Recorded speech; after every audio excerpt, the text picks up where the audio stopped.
Namaste, everyone, and welcome back to my channel called zuzanareacts, where I learn all things Bharat with your help. And I just share my Slovak Central European point of view. And today's video, I am super buzzing because we are about to discover shocking truth about India by Graham Hancock. I don't know if many of you know Graham Hancock. He actually has a very interesting series on Netflix. I recommend you watching that. I did. Very fascinating, interesting historian. And although perhaps some of the community might not regarding very highly, but he definitely brings up interesting materials and new questions about our history. So I'm very curious what we're going to find out. But let's get into it. In a revelation that has left historians and enthusiasts alike astounded, Graham Hancock has unveiled shocking truths about India's ancient civilizations. We're about to explore the astonishing discoveries that challenge our understanding of history. From the intricate ruins of Mohenjo-Daro to the breathtaking artistry of the Ajanta caves, Hancock's insights offer a glimpse into a world that could change everything we thought we knew. Brace yourselves, because we're screwed if we ignore these compelling findings. Discovery of the Indus Valley civilization. A lot of what Hancock bases his thoughts on dates back to the early 1920s. While laying tracks in the heart of India, workers started finding unusual artifacts. These discoveries caught the attention of archaeologists, who quickly realized that this was no ordinary discovery. Sir John Marshall, the then Director General of the Archaeological Survey of India, led a team to investigate further. As they dug deeper, they uncovered the remains of a vast and sophisticated city buried beneath the Earth's surface. This was the ancient city of Mohenjo-Daro, meaning Mound of the Dead. Initially, there were many misconceptions about the site. R.D. Banerjee, an archaeologist on Marshall's team, thought the mounds were part of a Buddhist stupa. However, as excavations continued, it became evident that these remains belonged to a much older and advanced civilization. By 1924, major excavations had revealed a well-planned city that dated back to around 2600 BCE. Mohenjo-Daro, situated in present-day Sindh province of Pakistan, was part of the Indus Valley civilization, also known as the Harappan civilization. This civilization was contemporary with those of ancient Egypt and Mesopotamia, but it remained unknown to the world until this remarkable discovery. Mohenjo-Daro's urban planning and architecture were highly advanced. The city covered an area of at least 1.5 square kilometers, with some estimates suggesting it could have been as large as 5 square kilometers at its peak. The city was divided into a lower town and a citadel area, both meticulously organized with a grid system of streets running north-south and east-west. This level of urban planning was unprecedented for its time. The city's drainage system was particularly impressive. Each house was connected to a street drainage channel through small drainage holes, showcasing early sanitary engineering skills. The drains were made from baked brick and gypsum, with manholes at intervals for cleaning. This sophisticated system ensured efficient waste disposal and maintained hygiene in the densely populated city. Residential buildings in Mohenjo-Daro reflected the social hierarchy of its inhabitants. Houses ranged from small, single-room dwellings to grand, multi-story structures. Most buildings were constructed using sun-dried and fired mud bricks, with baked bricks preferred for structures exposed to moisture, such as baths and drainage systems. The uniformity in brick size hints at a well-organized system for producing and distributing building materials. One of the most striking features of Mohenjo-Daro was a large public bathing area located on the Citadel Mound. This structure was constructed with finely fitted bricks, sealed with a layer of natural tar for waterproofing. The Great Bath is believed to have been used for ritualistic or ceremonial purposes. After the partition of India in 1947, Mohenjo-Daro became part of Pakistan. Excavations continued under the leadership of Pakistani archaeologists like Dr. Ahmad Hassan Dani. They uncovered deeper layers of the city and explored residential areas previously unstudied. These efforts revealed numerous artifacts, including pottery, tools, and ornaments, providing insights into the daily lives, trade practices, and cultural aspects of its inhabitants. Modern archaeological techniques, such as stratigraphic analysis, have further refined our understanding of Mohenjo-Daro. These methods allow for more accurate dating of the city's layers and reveal a timeline of occupation and development. In 1980, recognizing its historical significance, Mohenjo-Daro was designated a UNESCO World Heritage Site. This international recognition brought attention and funding aimed at safeguarding the ancient city from threats like salinity, waterlogging, and material deterioration. Preservation efforts have since been crucial in maintaining the site's integrity and ensuring that future generations can continue to learn from its remarkable legacy. And it is precisely this remarkable legacy that Hancock says points to a larger and perhaps more mysterious truth. Architectural marvels of Mohenjo-Daro. The layout of Mohenjo-Daro is a marvel of ancient city planning. Graham Hancock suggests this level of urban design was so far beyond the architectural and civil engineering skills of the ancient world that it was completely out of sync.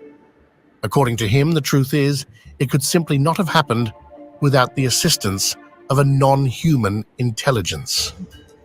The city was meticulously organized into a grid system, with streets running north-south and east-west, dividing the city into well-defined blocks. This systematic approach ensured that the city was not only functional, but also aesthetically pleasing. The main streets, some up to 10 meters wide, were lined with buildings constructed from uniform-sized bricks.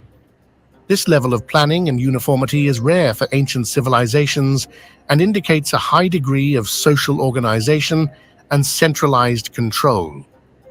The city was divided into two main areas, the citadel and the lower town. The citadel was situated on a raised mound and housed important public buildings. It was likely the administrative and ceremonial center of the city. Here, archaeologists found structures like the Great Bath, granaries, and assembly halls. The lower town, where the majority of the population lived, featured residential and commercial buildings. This separation of public and private spaces is a hallmark of advanced urban planning. Each house in the city was connected to a centralized drainage system, with wastewater channeled through covered drains along the streets. As we mentioned, such an elaborate drainage system is unprecedented for its time and demonstrates a sophisticated understanding of urban sanitation. Comparing Mohenjo-Daro's architectural achievements with those of contemporary civilizations like ancient Egypt and Mesopotamia reveals intriguing contrasts. While the Egyptians focused on monumental structures like pyramids and temples built from massive stone blocks, the people of Mohenjo-Daro prioritized functional urban infrastructure. In contrast to the grandiose temples and palaces of Mesopotamia, Mohenjo-Daro's buildings were more modest in scale but equally impressive in design. The residential architecture featured a variety of house sizes. Many houses were built around a central courtyard to allow light and air to penetrate the living spaces. Some houses even had private wells and bathrooms. The Great Bath of Mohenjo-Daro stands out as an architectural masterpiece. It was supplied with water from a nearby well, and a drainage system allowed it to be emptied and cleaned. When compared to the baths of ancient Rome, the Great Bath of Mohenjo-Daro appears more utilitarian. Roman baths were complex structures with multiple rooms, offering various temperatures and bathing experiences. The Great Bath was a single large pool. However, both civilizations recognized the importance of communal bathing and built sophisticated facilities to support this practice. But Hancock's Truths About India delves deeper than just the city planning and architectural skills at Mohenjo-Daro. It goes to the heart of the civilization that used to live there, and the unearthed artifacts prove it. Artifacts and cultural insights. Among the most significant artifacts discovered at Mohenjo-Daro is the dancing girl. This bronze figurine stands just over 10 centimeters tall and depicts a young girl in a lively pose. She has one hand on her hip and the other hanging casually by her side. The intricate detail of her jewelry and meticulously styled hair reflects the advanced craftsmanship of the era. Another noteworthy find is the Priest King statue. It portrays a seated male figure adorned in an intricately engraved robe, wearing a headband that likely held a feather or ornament. The serene expression and meticulously groomed beard of the Priest King suggest a figure of high social or religious status. Trade played a crucial role in the Indus Valley civilization, as evidenced by the discovery of weights, measures, and seals. These artifacts suggest a standardized system of trade and commerce, facilitating economic activities both within the city and with distant regions. The seals, often engraved with animal motifs and inscriptions, were likely used to mark goods and property. This indicates a well-developed system of ownership and trade regulation. The extensive use of standardized weights and measures highlights the importance of trade in the economy of Mohenjo-Daro. These standardized units ensured fair transactions and efficient trade practices, supporting the city's economic stability and growth. Trade networks extended beyond the Indus Valley and connected Mohenjo-Daro with regions as far as Mesopotamia. The discovery of various ornaments, including beads, necklaces, and bangles, reflects the cultural and aesthetic values of the Indus people. These ornaments were made from materials such as gold, silver, and semi-precious stones, and indicate a thriving industry of jewelry making and the significance of personal adornment in their society. In his shocking revelations about possible assistance from elsewhere in the universe, Hancock also points to the Ajanta Caves. The Ajanta Caves are located in the Western Ghats of Maharashtra, India. They were discovered in 1819 by John Smith, a British soldier who stumbled upon them while hunting tigers. The caves were carved into a horseshoe-shaped cliff along the Waghora River and date back to the 2nd century BCE. They continued to be developed until around 480 CE. The Ajanta Caves are renowned for their exquisite paintings and sculptures, which are considered masterpieces of Buddhist religious art. The caves were primarily used as monasteries and temples for Buddhist monks. The historical significance of the Ajanta Caves lies in their role as a center of Buddhist learning and worship, as well as their contribution to the development of Indian art and architecture. The Ajanta Caves consist of 30 separate caves. Each is intricately carved and adorned with detailed murals and sculptures. These caves can be divided into two main groups based on their period of construction: the older Hinayana caves and the later Mahayana caves. The earlier caves are simpler in structure and decoration, while the later ones are more elaborate and showcase advanced artistic and architectural techniques. One of the most notable features of the Ajanta Caves is their stunning murals. These depict various scenes from the life of Buddha, known as Jataka tales. The paintings illustrate stories of Buddha's previous lives, his teachings, and Buddhist beliefs about the universe. The use of vibrant colors, detailed designs, and expressive figures highlights the remarkable artistic accomplishments of the period. The sculptures in the Ajanta Caves are equally impressive. There are life-size statues of Buddha, bodhisattvas, and other religious figures. These sculptures are meticulously crafted, capturing fine details and subtle expressions. The Ajanta Caves can be compared to the Ellora Caves, another magnificent example of ancient Indian rock-cut architecture located in Maharashtra. While Ajanta is primarily focused on Buddhist themes, the Ellora caves represent a mix of Buddhist, Hindu, and Jain monuments. This diversity adds to the richness and historical importance of the Ellora complex, which was developed between the 6th and 10th centuries CE. One of the most remarkable structures at Ellora is the Kailasa Temple. This enormous monolithic temple was dedicated to Lord Shiva. It was carved out of a single massive rock and demonstrates the incredible engineering and artistic skills of the period. Like Ajanta, the Ellora caves are adorned with intricate carvings and sculptures, reflecting the cultural and religious diversity of ancient India. Other notable examples of rock-cut architecture in India include the Elephanta Caves, the Badami Caves, and the Udayagiri and Kandagiri Caves. Each of these sites adds to the tapestry of India's rich architectural heritage, illustrating the evolution of religious and artistic expression over the centuries.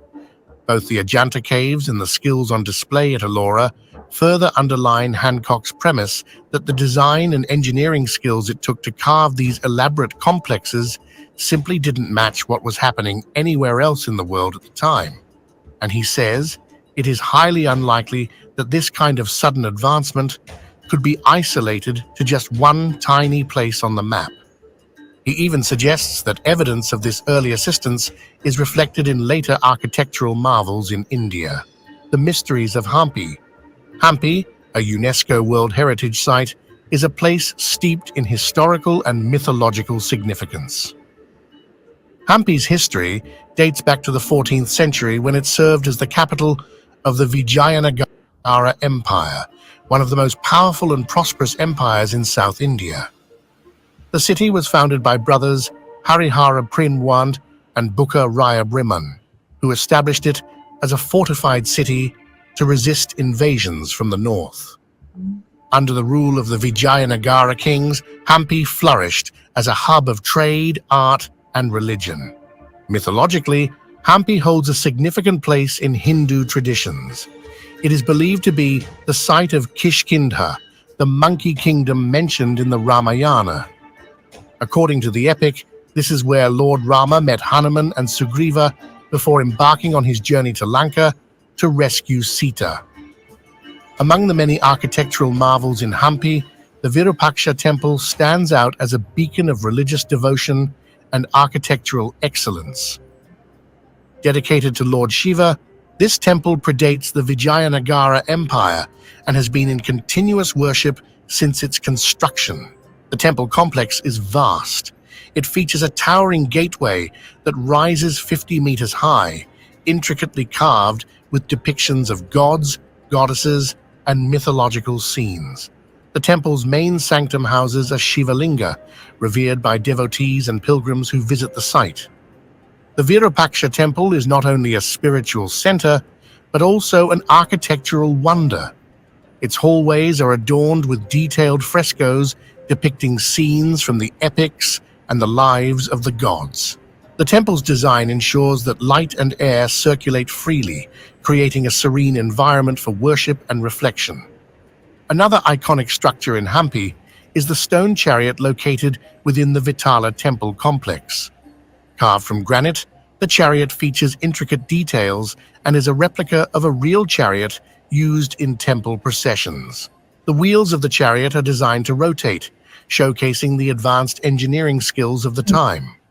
The Vitala temple itself is renowned for its musical pillars, each producing a different musical note when struck.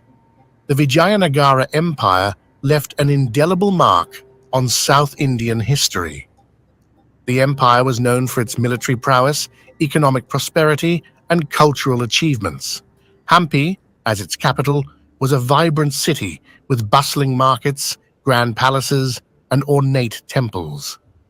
The empire's emphasis on art and culture led to the patronage of various art forms. Economically, the Vijayanagara Empire thrived on trade, both domestic and international. Hampi's location on the banks of the Tungabhadra River made it a strategic trade center.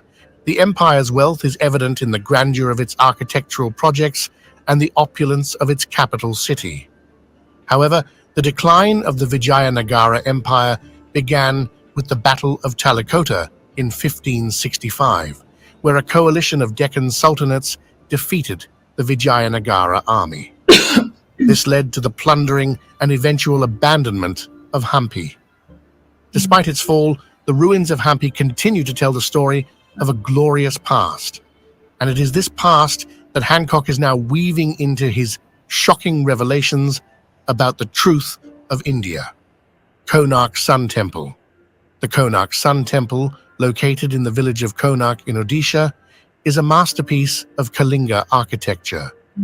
It was built in the 13th century by King Narasimhadeva Brinna of the Eastern Ganga dynasty. The temple is designed to resemble a colossal chariot dedicated to the sun god Surya. This symbolic design represents the passage of time, with the temple structure embodying a chariot drawn by 7 horses, each representing a day of the week. It also has 12 pairs of intricately carved wheels, symbolizing the months of the year. The temple's main sanctum is now in ruins, but it was originally crowned with a massive tower that soared to a height of almost 230 feet. The surviving audience hall is a monumental edifice adorned with elaborate carvings and sculptures depicting various aspects of life, mythology, and nature. The precision and detail of these carvings reflect the advanced artistic and engineering skills of the time. Each wheel of the chariot is about 12 feet in diameter, meticulously detailed with spokes and hubs, adorned with intricate carvings of deities, dancers, musicians, and animals. The wheels also function as sundials, capable of accurately measuring time. The construction of the Konark Sun Temple is steeped in historical legends and folklore.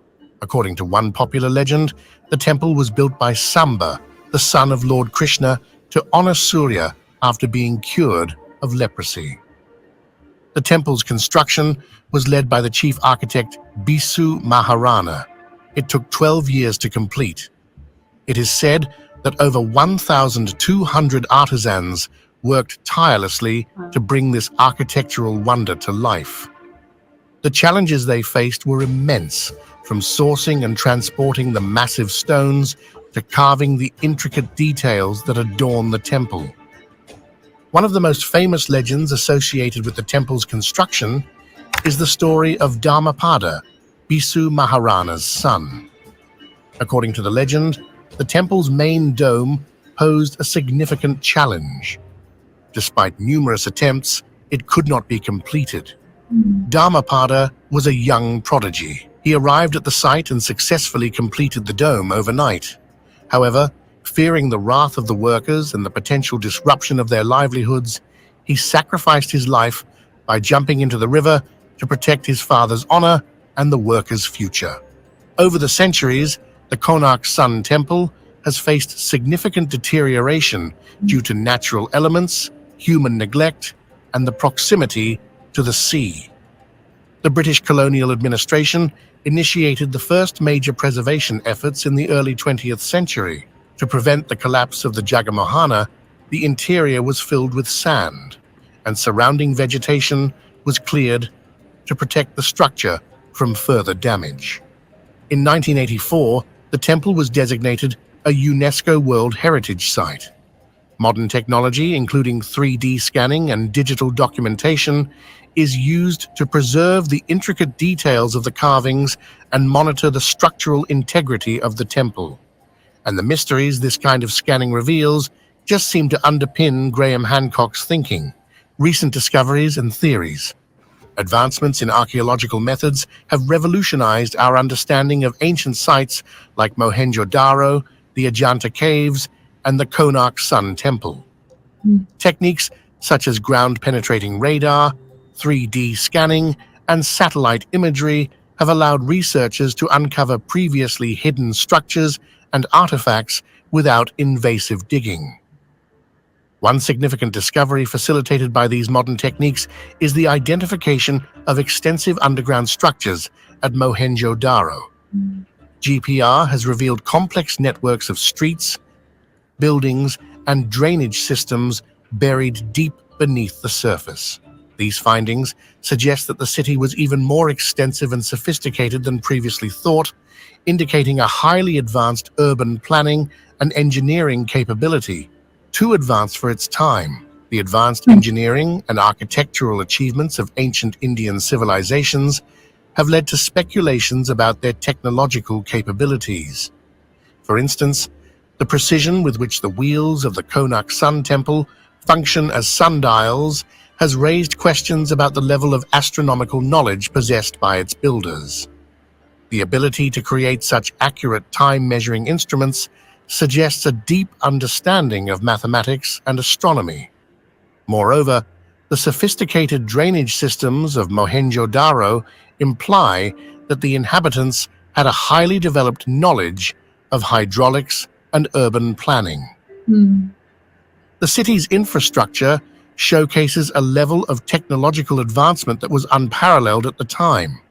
These advanced technologies have fueled theories that ancient Indian civilizations may have had access to knowledge and techniques that were lost over time. Some researchers, including Graham Hancock, speculate that these civilizations could have been influenced by an even older yet undiscovered culture that possessed advanced technological capabilities. The notion of lost civilizations has captivated the imagination of historians and archaeologists for decades.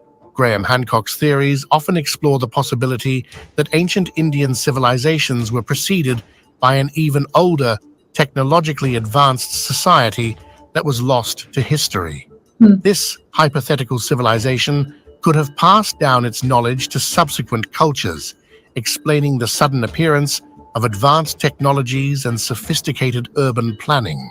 One intriguing aspect of these theories is the speculation about potential alien contact. The precise astronomical alignments of many ancient structures, such as the Konark Sun Temple, have led some to propose that extraterrestrial beings may have shared their knowledge with ancient humans. This idea, although controversial, suggests that the impressive technological and architectural achievements of ancient Indian civilizations could be the result of guidance from advanced alien civilizations. And Hancock says, we're screwed if we don't pay attention. Artifacts like the Vimanas, mythical flying machines described in ancient Indian texts, are often cited in support of these theories. Descriptions of these machines, which were capable of flight and advanced maneuvers, have led some to speculate that ancient Indians had access to advanced aerospace technology, possibly of extraterrestrial origin. While these theories remain speculative and often debated, they highlight the enduring mystery and allure of India's ancient civilizations. The combination of modern archaeological discoveries and imaginative theories keeps the study of ancient India vibrant and continually evolving. All of this leads to one of the most shocking revelations of recent times, and Graham Hancock says we're screwed if we ignore it. Graham Hancock's revelations. Graham Hancock has captivated audiences worldwide with his shocking revelations about ancient civilizations, including those of India. His theories challenge conventional historical narratives by suggesting that advanced civilizations existed long before what is commonly accepted. Hancock's work has sparked both intrigue and controversy. Graham Hancock argues that there was a highly sophisticated global civilization that existed during the last ice age. According to him, it was probably destroyed by a cataclysmic event around 12,000 years ago. According to Hancock, remnants of this civilization influenced the development of later cultures, such as the Indus Valley civilization. He suggests that the advanced knowledge of astronomy, architecture, and engineering seen in ancient Indian sites could be remnants of this lost civilization. He also posits that these ancient peoples possessed technologies and knowledge that rivaled or even surpassed those of later historical periods. His theories are built on a combination of archaeological evidence, ancient texts, and a reinterpretation of historical data. Hancock's interpretation of the evidence from the Indus Valley civilization, particularly sites like Mohenjo-Daro, emphasizes the advanced urban planning and sophisticated infrastructure that these ancient cities possessed. He points to the precise grid layout, efficient drainage systems, and standardized brick sizes as indicators of a highly organized and technologically adept society. Hancock also draws attention to the advanced artistic and cultural artifacts found at these sites, such as the dancing girl and the priest king statues. He suggests that the high level of craftsmanship and artistic expression reflects a deep understanding of metallurgy, art, and culture that may have been inherited from an earlier, more advanced civilization. In addition to the Indus Valley sites, Hancock explores other ancient Indian monuments, such as the Ajanta caves and the Konark Sun Temple.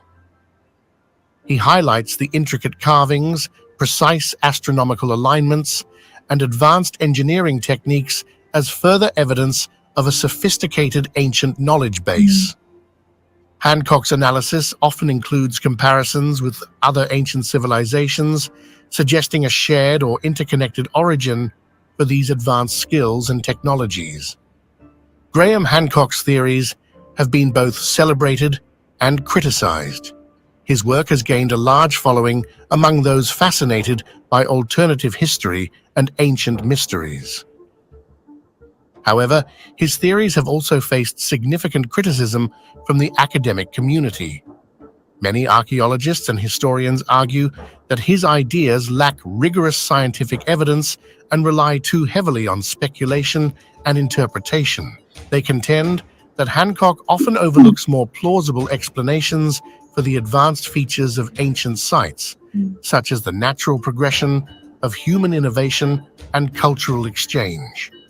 Graham Hancock's shocking revelations about ancient India have sparked a vital conversation about the complexity and sophistication of our ancestors. By challenging established narratives and encouraging innovative research, we open the door to a more nuanced and complete understanding of our past. As we continue to explore and preserve these ancient sites, we must remain open to new possibilities and be willing to reevaluate our historical assumptions. Ignoring these insights would mean losing a crucial part of our shared heritage, and we're screwed if we fail to appreciate the profound significance of these discoveries. Do you think Graham Hancock's theories are worth exploring? Wow. I'm just wow. This is like, this is a type of content that I personally enjoy, and then I had watched his series on Netflix on like ancient and lost civilization and the conclusion that he has drawn to.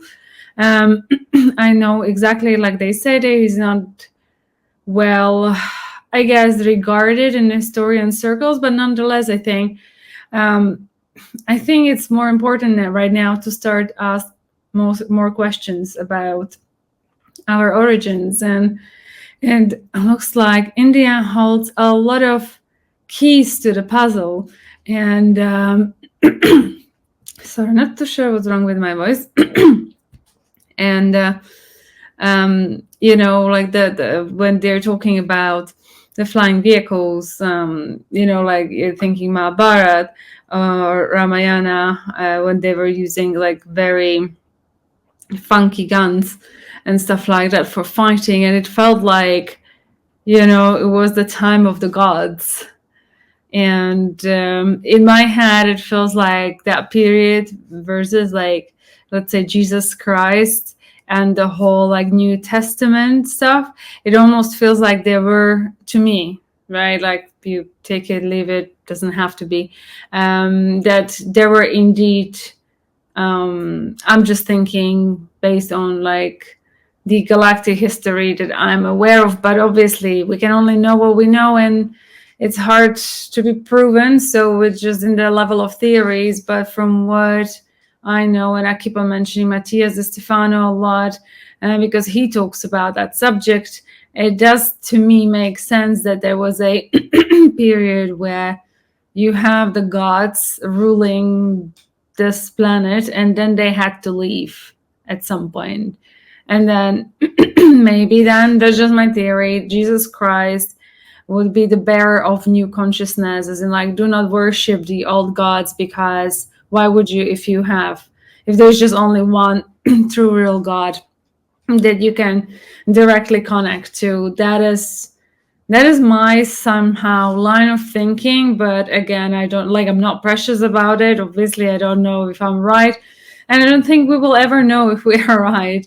But it's definitely, to me, very fascinating to, let's say, watch videos like that, because it just gives you a bit more peak. Like, you know what, whenever I watch stuff like that, it always makes me think, like, if you manage to get to that level of development, like, it's centuries. Actually, it really is centuries. So how long before that something happened, or maybe there was any other intervention? If we want to look for alien theory, one lady I personally follow is a excuse me, she's very spiritual, and she's very much against any alien theories, and says that humanity was evolved enough to get there. So, you have many different points of views, channelings from the spiritual people.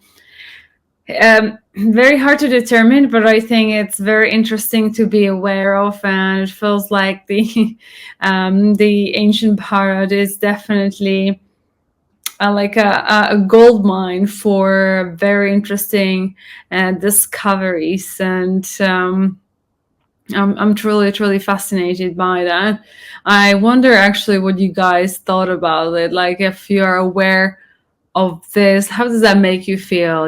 Like, it feels like a lot of you are rediscovering your identity as Bharatians, as a country. It feels like a lot of you are interested in various topics, and I would just be genuinely curious to see what your views on this are. Like, how do you feel when, like, all these kind of new discoveries are being made and assigned to your region, which kind of, in my head, does make sense for a lot of things, but I'm just super curious about your views. And with that being said, thank you so much for watching this video with me. If you did enjoy it, please give a thumbs up, share, like, and subscribe to this channel, and I'll see you next one. Until then, please do take care. I'm sending lots of love. Bye-bye.